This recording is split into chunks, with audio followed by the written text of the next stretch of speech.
هاي مملحات بالعجين المورق في حشوات مختلفة. كيجيو مقرمشين البنات، كيجيو رائعين. سمعوا القرمشه رائعين وهشاش هشاش بزاف. يعني عجين مورق اللي كنستعمل معكم دائما، اللي ما عمري ما غادي نبدلو او ما عمري ما غادي نستغنى عليه. كيجي اكثر من رائع، يعني ضروري خصكم تجربوه الصراحه. فكما كنعرفوا فهاد المملحات كيتباعوا في المخابز الكبرى، كيكونوا غاليين بزاف وكيطيروا. يعني واخا كتجي تاخذهم كتلقاهم يعني كيتباعوا دغيا، يعني كتلقاو هكا 12 درهم الحبه او 13 درهم الحبه. فلما لا ما نستعملوهمش هكا ونخدموهم في ديورنا وكنعرفوهم كيفاش مصاوبين، وصراحه كيتقاموا رخاص، ما كيتقاموش غاليين، ويمكن لكم تعملوا بهم حتى لي كوموند الناس اللي مبتدئات اللي باغيين يتعلموا.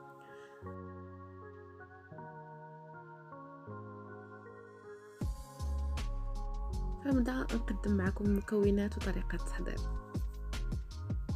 اول حاجه غادي نخدموا الحشوات اللي بساطين وبمقادير بسيطه. اول حاجه عندي هنايا واحد 5 ولا 7 هكا ديال الحبات، ديال الحبات ديال السوسيس. درتهم هكا فوق مقله، يعني على درجه حراره مهيله. ما درت لا زيت لا ملح لا حتى شي حاجه، كيف ما كنعرفوا بان السوسيس البقري كيكون فيه هكا التوابل ديالو. في الكاسرول الاخرى غادي ندير صلصه ديال الطماطم ديال البيتزا. فدرت واحد المطيشه وحده درتها تسلق. صافي هنايا خديت مقلاة ساخنه، ضفت عليها الزيت، يعني تكون النار مرتفعه. غادي نضيف هنايا عندي بصله كبيره، غندير النص دابا والنص من بعد. غادي نخليها تشحر مع التحريك المستمر. من تشحرت ليا البصله غادي نضيف هنايا قطع ديال الدجاج، يعني واحد هكا 100 غرام ولا 200 غرام على حسب داكشي اللي بغيتو. يعني غير شويه درت انا شويه من الحاجه، واصلا راه كتبقى شايطه، يعني سبحان الله العظيم كتزكى. ضفت هنايا واحد الفص من الثوم، يعني صغيور، حيت اصلا الحشوه عندي غير قليله. غنضيف الملح والابزار فقط.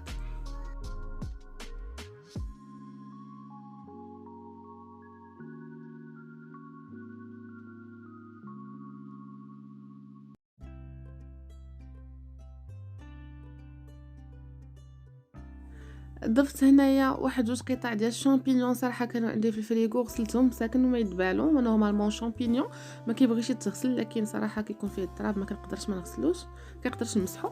فقطعتهم هكا شرائح وضفتو على الدجاج. هنايا من بعد ما طابت لي ديك مطيشه فطحنتها، وغادي نخليها فوق النار على نار مجهده باش هكا كتشرب لي داك الماء وما كتبقاش مميها.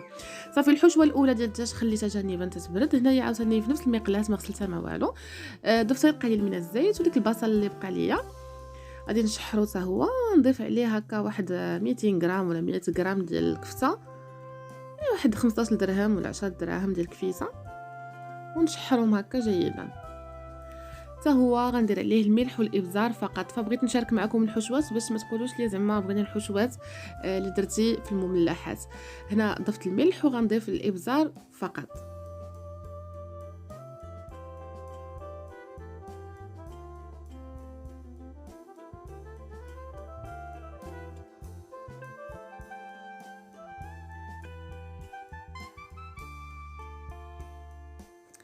ضفت هنايا رشه من الزعتر اللي كتبقى اختياريه، ولكن كتعطي واحد النكهه زوينه.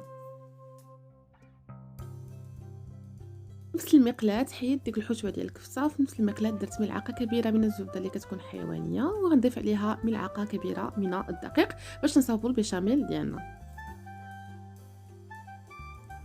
غنضيف هنايا ملعقه كبيره من الدقيق الابيض، وغادي نحرك جيدا حتى كيطيب ليا داك الدقيق. هذا هو السر اللي كيخلي البيشاميل يجي بنين. فانا البيشاميل ديالي كيجي بنين بزاف.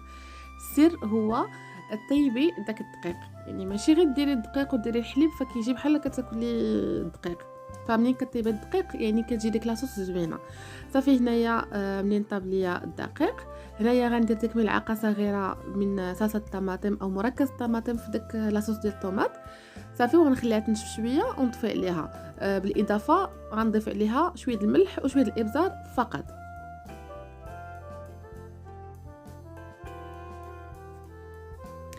هنايا غادي نضيف 2 كيسان ديال الحليب عادي، غادي نضيفو على الصلصه ديالنا، وغادي نضيف واحد الكاس ديال الكريمه حيت انا ديجا كانت عندي يعني في الثلاجه. فاللي ما عندوش يدير غير 2 كيسان ديال الحليب. هنايا ضفت كاس ديال الكريمه ديال الطبخ كما قلت لكم. اللي ما عندوش ما يديرهاش، انا ما عارفاش كنديرها، ولكن حيت كاينه عندي موجوده غتقطع فعملتها. يعني مع التحريك المستمر غنخلي ان شاء الله هادشي حتى كيعقد. غنضيف هنايا واحد 2 فرماجات ديال الشيدر ديال الساندويتشات. صراحه كانوا متوفرين عندي غير هاد 2، يمكن لكم ديروا اكثر. وغنضيف واحد 3 ديال الفرماجات مثلثين باش هكا يبنلوا لينا داك البشاميل ديالنا. غادي نضيف الملح والابزار ومع التخليط، يعني ضروري تحركوا، يكون تحريك مستمر باش هكا ما تلصقش لكم داك الدقيق في قاع ديال المقلاة. غادي نضيف واحد شويه ديال الكوزه الا كانت متوفره عندكم، حتى هي ضيفوها تكثروش.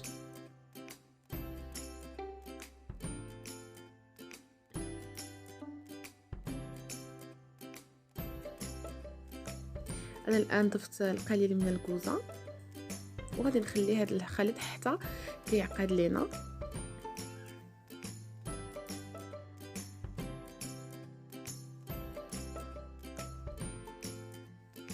انا هنايا شديت المعدنوس جففته ودابا نيت، يعني غادي تلقاو الرابط ديال التجفيف ديال المعدنوس والبصل باودر والثوم باودر والقزبر حتى هو في صندوق الوصف. هنايا صافي غادي نضيف واحد شويه ديال الموتزاريلا، عندي واحد الحفينه هكا باش كتعطينا ديك التعليكه للبشاميل ديالنا. كيبقى اختياري، يمكن لكم ديروا فرماج احمر او اي فرماج عندكم، او تكتفيو بداكشي اللي درنا في الاول. بعد ما عقدت ليا البشاميل صافي انا غادي نغطيه ونخلي الحشوات يبردوا ليا والبشاميل حتى هو يبرد. هذه العجين المورق غادي تلقاو الرابط ديالها في صندوق الوصف اللي ديجا خدمت معكم في القناه، يعني شرحه لكم خطوه بخطوه. يعني اي وحده ما كتعرفش دير العجين المورق الا تفرجتي في الفيديو غتولي تعرفي ديريه، حيت شرحت لكم كلشي بالتفاصيل.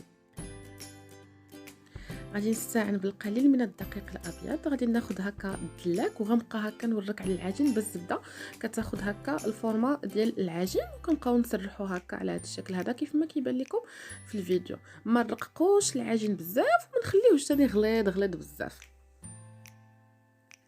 صافي هنايا فاش سرحت العجين خديت يعني يكون على هذا السمك هذا، خديت هنايا قطعه مربعه فيها ديك السنينات، وغادي ندير هكا قطع مربعه. يعني كل مملحه غندير منها 6 حتى ل 8 د القطع. فانا ما ضيعتش العجين نهائيا، يعني اللي شاط ليا هاد الشيء هذا اللي كيبقى ليا كنطويه على هذا الشكل هذا وكنستعمله. هو اللي استعملت منه داك المثلثات واستعملت منه لا جالوزي صالي، يعني حتى شي حاجه ما ضاعت. صافي غادي نديرو في بلاستيكه ونخليه. هنايا خديت مربع اصغر من داك المربع اللي عندنا، او يمكن لكم ديروا دائره. صافي وكندير على هذا الشكل هذا كنطبع به. هاد المربعات الصغيره اللي بقاو لنا كندير حتى هي وحده فوق وحده، وكنضيفوا على داك العجين اللي بقى ليا باش كنشكلوا فاش كنسالي من التشكيل ديال المملحات ديالي. الشكل الاول اللي غادي نخدم معكم هو الشكل ديال الفولفون او لي فولفون. يعني كناخذوا مربع كنخليو مربع واحد يعني كامل مكمول، والمربع الثاني كنقطعوه بقطعه اصغر يعني من الوسط، يعني كيف ما واضح في الفيديو. خديت بيضه كامله يعني حركتها مزيان صافي، وكنبقى ندهن هكا الجوانب ديال المربع. فحاولوا ما يهبطش البيض على المربع، حيت الا هبط البيض راه ما كتورقش لكم العجين. يعني ديروا كيف ما كيبان لكم في الصوره، فانا زوميت لكم باش تشوفوا مزيان بالنسبه للمبتدئات. صافي ودرت فوق من هذاك المربع اللي قطعنا، يعني اللي فيه داك الفراغ من الوسط كيف ما كيبان لكم كندير غير شويه يعني من الجوانب، يعني ما يهبطش لينا على الشكل ديالنا. الا هبط فداك التوراق راه ما كيتورقش لينا لي فولفون ديالنا. صافي اللي صوبناها كنديروها في ورق في طاوه فيها ورق الطبخ او بلا ما تدهنوها، حيت ديجا لا بات فيتي فيها الزبده. هنايا الشكل الثاني سرحت العجين، وغادي ناخذ ثاني غندير مربعات وغندير شكل عادي، يعني ما فيش داك السنينات، يعني بالجهه الاخرى.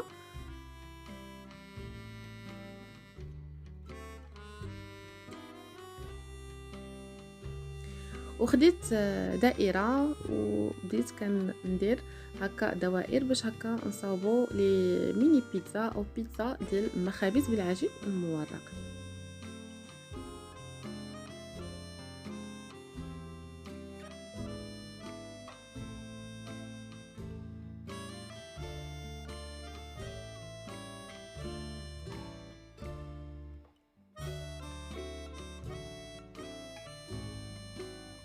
العجين اللي كيبقى كنطويه على هذا الشكل هذا وكنديروه في بلاستيكه حتى كنسالي وكنسرحو، فما تلويوش وما تعجنوش نهائيا او تكوروه، راه الا كورتوه صافي راه ما كيبقاش صالح. هنايا غادي ناخذ سكين وغادي ندير هكا بحال 7 وما نقيسش دوك الجوانب، يعني الجوانب ما كنقيسوهمش كيف ما كيبان لكم في الفيديو. كنتمنى ان شاء الله يكون داكشي واضح. يعني كتجي على هذا الشكل هذا، يعني ما نقيسوش داك الحرف ديال الشكل ديال المربع. صافي هنايا كندهن دوك الجوانب بالبيض، غير الجوانب فقط، فكنحاولوا ما يهبطش لنا البيض على العجين. صافي وكنطوي على هذا الشكل هذا وكنديروا فوق طاوه هكا فيها بابي سيرفيريزي او ما فيها والو. انا عاود معكم وحده اخرى باش تشوفوا مزيان، يعني كنشوفوا مزيان، ندير لكم زوم باش تشوفوا. كنتمنى الامور تكون واضحه، يعني ما كنقيسوش من الحرف، يعني من الوسط على هذا الشكل هذا. كنتمنى الفيديو يكون واضح.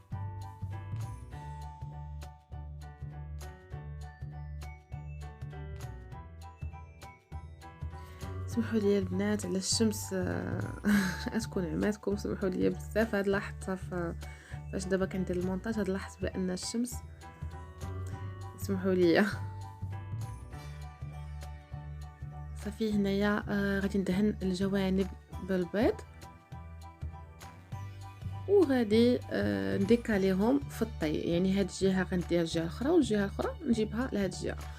ما تنساونيش البنات من اللايك، ديما كتنساوني من اللايك، ديروا لي لايك وفعلوا الجرس وابوني باش يوصلكم كل جديد، تشجعوني نعطيكم المزيد. عندي بزاف ديال الوصفات اللي حصريا غيكونوا في قناتي، وصراحه راه مصوره بزاف ديال لي فيديو وما كنقدرش نحط، علاش ما كاينش تشجيع، كنحط فيديو ما كيطلعش، هذاك علاش ما بقيتش كنحط. فكنتمنى ان شاء الله تبقاو تشجعوني بتعاليق، فحتى لي فيديو ديالي ما فيهمش تعاليق، لا جام لا تعاليق، نكون يهوديه. تهلاو فيا بلا جام، راه لا جام ما كيديروا حتى شي حاجه، راه ما جام تشجيع وصافي، حتى الفيديو كيطلع كيشوفوه الناس.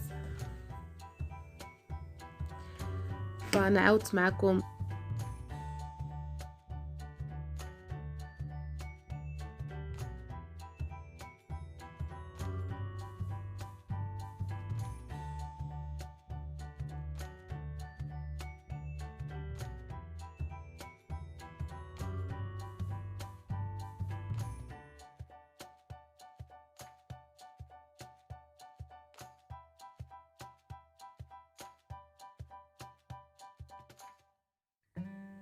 فهنايا عمرت الطاوه الاولى، فغادي ندهن هكا غير الجوانب ديال لي فولوفا، يعني ما نقيسوش داك لتحت باش هكا كيتورق معنا المملحه ديالنا. غادي ندهن غير الجوانب بالبيض، وفي هذا الاثناء خاص يكون الفران شاعل على درجه حراره 200 درجه، كندخلوهم على 200 درجه واحد 5 دقائق حتى كيتنفخوا، وكنعاودوا نديروا لهم 200 مثلا 180 درجه او 170 درجه باش هكا كيطيبوا على خاطرهم. يعني ضروري 5 دقائق الاولى على 200 درجه، وديك 15 دقيقه الثانيه فكنديروهم على 170 او 180 درجه. كنتمنى الامور تكون واضحه. الفران ضروري يكون سخون باش هكا الزبده ما كتذوبش لينا وكيهبطوا لينا. كنتمنى الامور تكون واضحه ان شاء الله.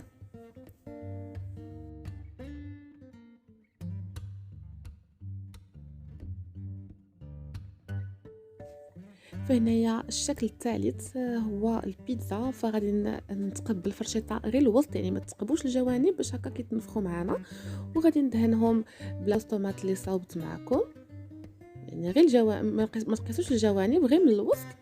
وغنديروا الحشوه. انا غادي ندير الحشوه ديال الكفته اللي صاوبت معكم بالبصله والملح والبزار والزعتر، وصافي وندهنوا الجوانب ديال بيتزا ديالنا بالبيض.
في هنايا غادي ندخل الطاوه الثانيه، غادي ندير شويه الزعتر على ميني بيتزات، وندهنوا الجوانب ديال البيتزات بالبيض، ودوك المعينات هما ندهنوهم بالبيض.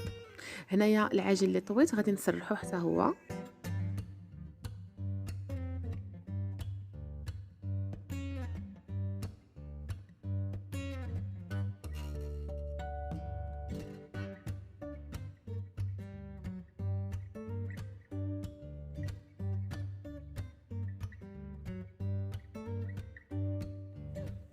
سرحت العجين ديالي شويه رقيق، يعني ماشي بزاف، باش نديرو به المثلثات.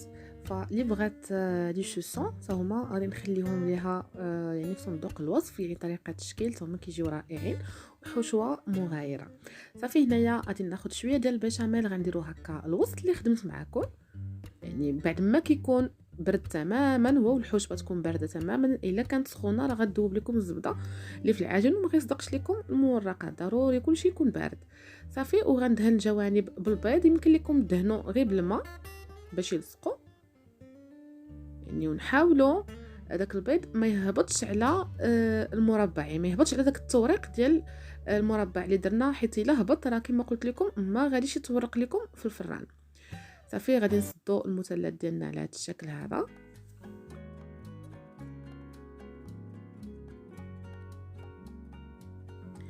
غنجيب مربع اللي درنا به او صغر من هذا، فانا غادي نستخدم واحد صغر من هذا ما جانيش، نستخدم هذا صغيور وصافي، ونزينو هكا بالسكين او بالموس كيعطينا شكل جميل،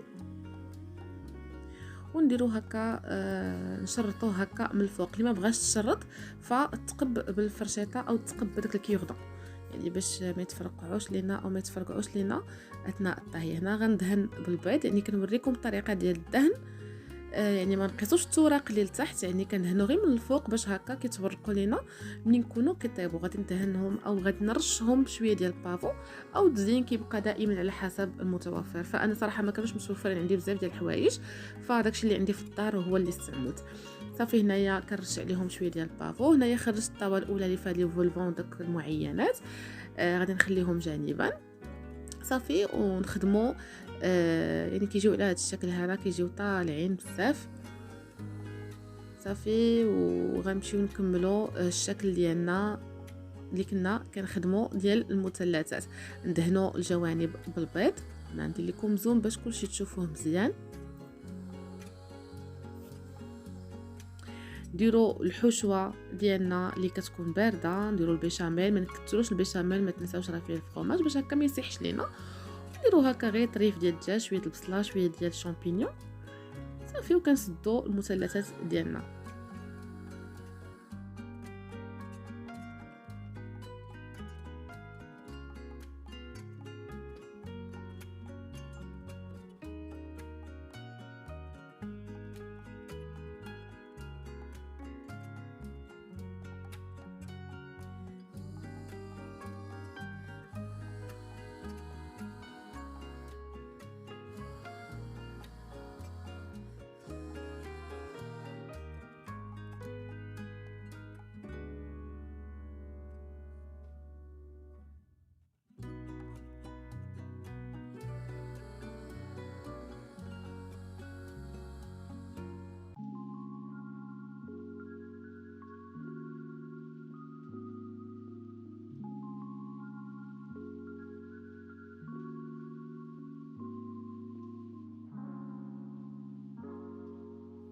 هنايا داك العجين اللي تبقى لينا يعني درت واحد فوق واحد، وغندير هكا اشرطه يعني رقيقه باش نديرو لي كورني ديالنا يعني كيف ما كيتوضح في الفيديو.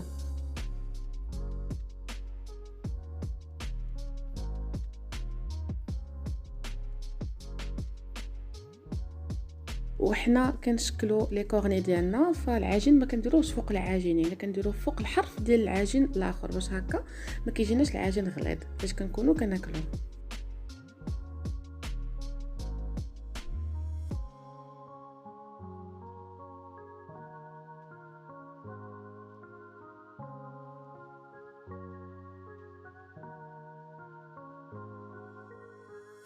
الحرف اللي بقى اللي باش يلصق فكندهنو هكا يعني بالبيض باش هكا ما كيتحلش لينا اثناء الطهي.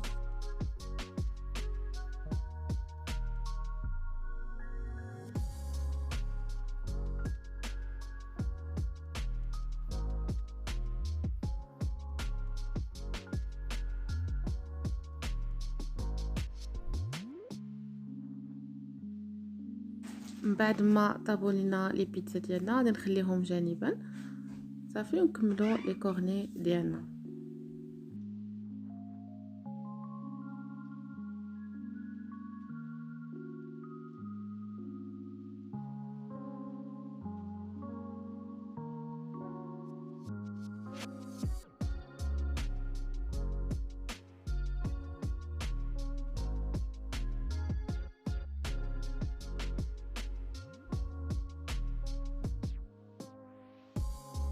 كندهنوا لي كورني ديالنا هكا لاط باش هكا كيتورقوا لنا ملي يكونوا كيطيبوا. كنرش عليهم حتى هما شويه ديال البافور، يمكن لكم ترشوا عليهم زنجلان او تخليهم هكاك سامبل.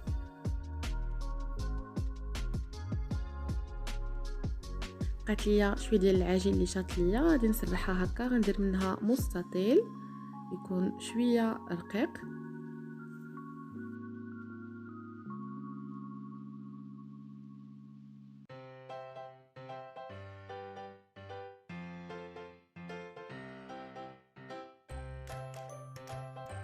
كنقادو الجوانب ديال المستطيل ديالنا باش هكا كيجينا مقاد، وكنقطعوا هكا الجوانب يعني كنديروا بحال شرائط يعني كيف ما واضح في الفيديو، يعني بيناتهم 1 سنتيم او قل من سنتيم بحال هكاك.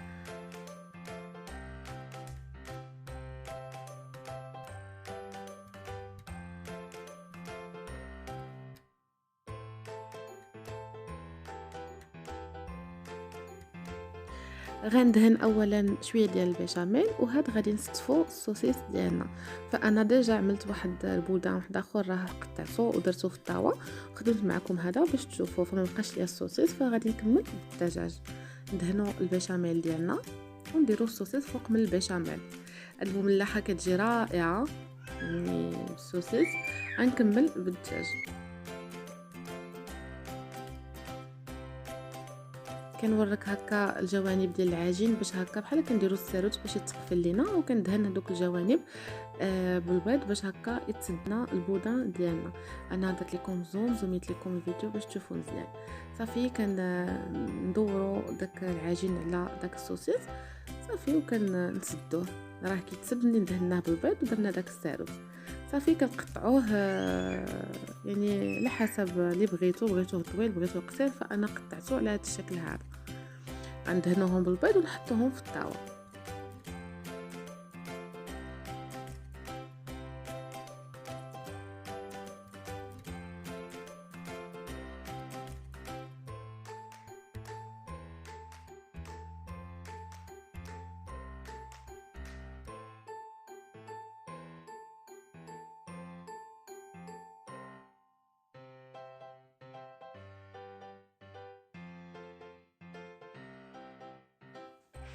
غنجيب الان هاد شويه ديال العجين باش نصاوبو منه لا جالوزي هكا عامره يعني صالي.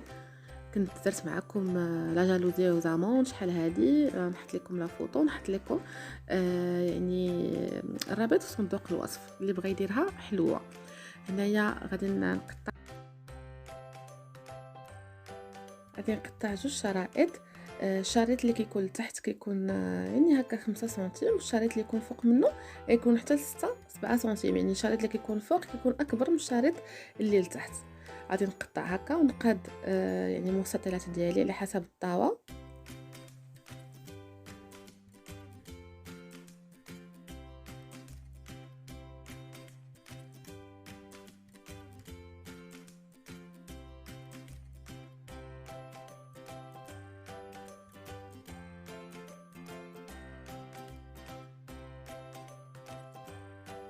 الشريط الاول حطيته على الطاوه، الشريط الثاني خصو يكون عريض على الشريط الاول اللي حطيناه في الطاوه. وغندير هكا خطوط غير من الوسط، يعني ما نقيسوش الحروف ديال او الجوانب ديال العجين. يعني كل شرطه كتكون بعيده على اختها 1 سنتيم بحال هكاك او اقل.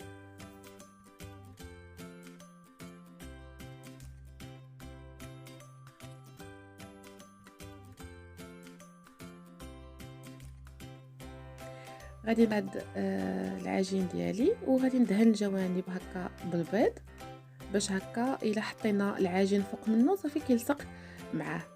وغادي ندهن من الوسط، يعني الوسط ديال لاجالوزي غادي ندهنها بالبيشاميل. وغادي ندير ديك الحشوه اللي بقات لنا ديال الكفته والبصل المشحر مع الكفته، وداك الدجاج اللي بقى حتى هو غادي نديرو. يعني ملي نكونوا كنديروا الحشوه فما نقيسوش الجوانب باش هكا تسد معانا ملي نكونوا كان يعني كنسوديوها بداك العجين الثاني. صافي هنايا انا كندير الحشوه ديال الكفيته وداك البصيله وداك الشامبينيون والدجاج، يعني ديك الحشوه كاع اللي بقات ليا كنديرها.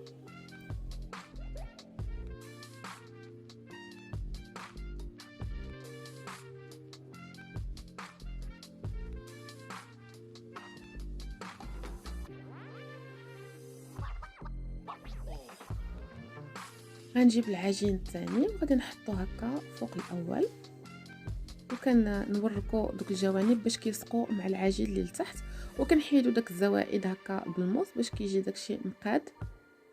وندهنوه هكا بالبيض صافي، وكندخلوه الفران كيف ما قلت لكم 200 درجه 5 دقائق الاولى باش هكا كيتنفخ معنا العجين المورق، و15 دقيقه او 16 دقيقه او 20 دقيقه الثانيه على حسب الفرن ديالكم كنديروه هكا على 180 او 170 درجه.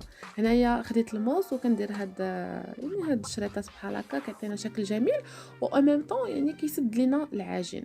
صافي غندهنوه بالبيض وغندخلوه الفران.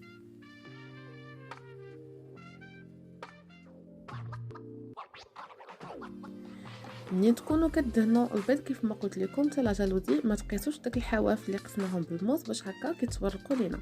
الا قستوهم بالبيض راه غادي يبقاو هكاك لاصقين وما غاديش يتورقوا معكم اثناء الطهي.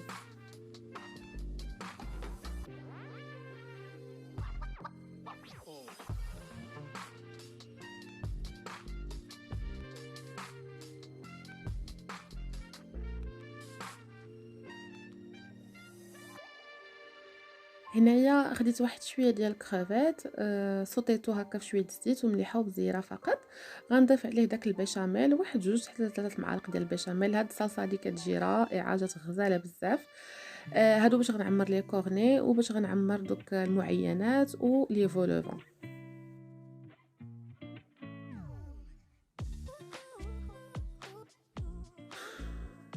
ضفت عليه شويه ديال داك المعدنوس مجفف. صافي هنايا كنزين بالفرomاج غابي، يعني فرomاج احمر. زينت به دوك البيتزات وغنزين به جميع المملحات ديالي. كنضيف هنايا واحد شويه المعدنوس باش كيعطينا داك الخضوره مع ديك البيوتا، كيعطي واحد الشكل زوين. هنايا كنورك شويه باش نخشيو الحشوه يمكن لكم ديروها هكا في بوش باش تجيكم العماره هكا مسوله. فانا صراحه كنت مزروبه، بنتي راك عارفين كتبكي، فخصني غير نسالي دغيا باش نمشي لعندها. صافي هنايا انا درت ديك الحشوه ديال الكرافات مع البيشاميل وصافي وزينت هكا شويه ديال الفرomاج غابي، وغادي نرش شويه ديال المعدنوس يعني مجفف. بالنسبه لا بغيتوهم هكا لاعياد الميلاد وبغيتوهم يجيو كيبريو، فكندوبوا شويه ديال الزبده حيوانيه وكندهنوهم بحال هكا، ولكن يتكالوا سخانين. صافي حتى هادو عمرتهم بنفس الحشوه ديال الكرافات وزينتهم بالفرomاج. حتى لي كورني حتى هما زينتهم، درت ليهم هكا الحشوه ديال البيشاميل والكرافات وهكا شويه ديال الفرomاج. يعني كنتمنى الامور تكون واضحه. ما تنساونيش البنات من جيم وتعليق وابونيو وفعلوا الجرس باش يوصلكم ان شاء الله كل جديد. شجعوني. هنايا ذوبت انا شويه الزبده، انا دهنت بهم هذه، وغادي ندير المثلثات وغادي نرش عليهم داك المعدنوس كيعطي واحد الشكل زوين، داك الخضوره مع داك البغيونس كيجي رائع. هنايا بعد ما طاب كي لا جالوزي دهنت هكا الجوانب بالبيشاميل، يمكن لكم تدهنوا بالمايونيز، فالبيشاميل ديجا وجدناه فعلاش لا ما ندهنش بالبيشاميل. هذاك الشيء دهنته بالبيشاميل، فكندير عليه الفرomاج احمر، فلا جالوزي راه باقا سخونه، ملي يذوب داك الفرomاج عليها غادي ندهن الوسط بشويه ديال الزبده، وغادي نرش هكا القليل من المعدنوس مجفف، غادي نقطعهم. فردوا البال راه كتكون هشيشه بزاف، راه تشت لكم يعني قطعوها غير بشويه، فانا غير مزربه الفيديو.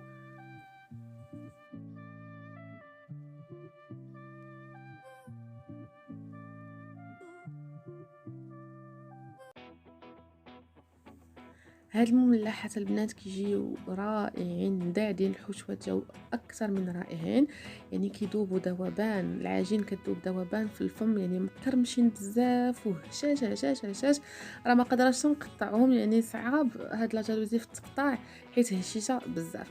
وهذا هو الشكل النهائي ديالهم. كنتمنى ان شاء الله تجربوهم وترجعوا ليا في التعليق كيف جاوكم. اكيد انا متاكده بانهم غادي يعجبوكم. الحشوه كتمسك في حشوه اخرى، يعني رائعين. وما تنساونيش ان شاء الله من ابوني وفعلوا الجرس باش يوصلكم كل جديد، ولايك الفيديو، ديما كتنساوني من لايك وتعليق محفز. بون ابيتي، باي باي.